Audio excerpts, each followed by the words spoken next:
Okay, so we're going to ask them the next question here. Yeah.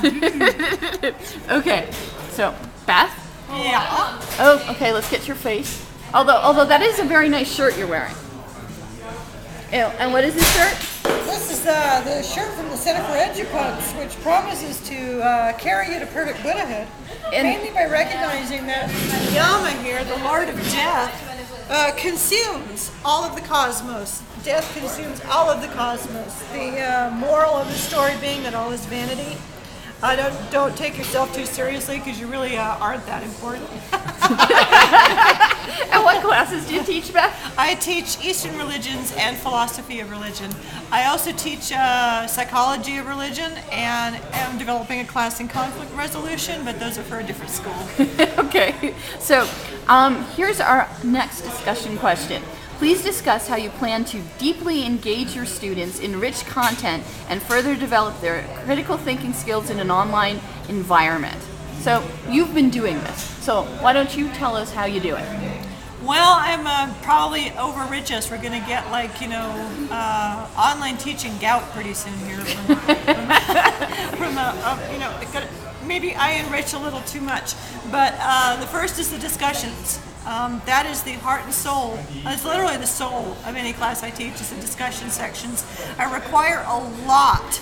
I have my course is broken down into a series of units between 4 to 6. Do the math, and with each one of those, usually 5, maybe 4 different questions, and the students are required to post all of them and also reply to each other. And on top of that, with each one, I have something that this is a idea I got from Eric Salahub called the Coffee Shop, and that's for student-generated content where they pose their own questions, and a lot of them really do take advantage of that. One of the things that we use the coffee shop for is to post the results of YouTube video searches. So let's say the subject that week is Descartes.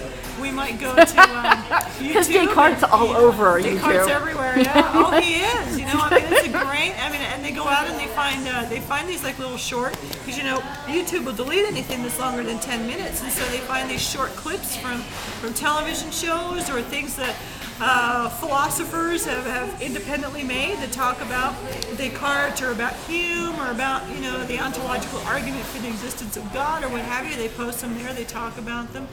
Same in the Eastern religions class, where they can find contemporary footage of rituals, and and they can discuss that. So you have to remember with almost everything I do to enrich the course, it's stuff I have students doing. I'm not suggesting that you go spend the next 4 or 5 days searching YouTube for relevant videos. Instead, suggest that the students do it. Suggest that there's it enriches their standing in the gradebook for them to do this. I also use a funky little program called Devolver Movie Maker, which basically lets them make animations that have about the level of sophistication of comic strips in motion. And I just come up with some ideas for conversations between themselves and you, or for me, I have conversations between philosophers, and they can write just these really cute little scenarios where they get to the heart maybe of a debate or a disagreement. This really works for building critical thinking skills. I use Second Life. I take students in there on an optional and extra credit basis to do treasure hunts, where I have them look for things that are relevant to the course or just for training, work with comics, things that help them focus on the visual aspects of what we're studying, so that it's not always just words on a page, which is television doesn't just sit there and broadcast books to you. Maybe PBS does, but television doesn't do that. And as I said in my other video, I'm a big fan of TV, so I really like the visual. And I use wikis. And the wikis are really great because they're very self-directed. They get the students learning from each other and teaching each other. And what they absolutely adore is that when they've concluded a wiki project where they've put up maybe photographs, maybe they've taken videos, they've done online research, posted the results of that, analyzed it, written stuff that they themselves, their own stuff. Maybe that's creative writing, maybe it's essays, maybe it's poetry. That all gets up there. Then they're really excited because now they're published authors and they really want to share this stuff. So it makes them feel well. It just really advances them in the self-confidence department. They feel more poised. They feel smart.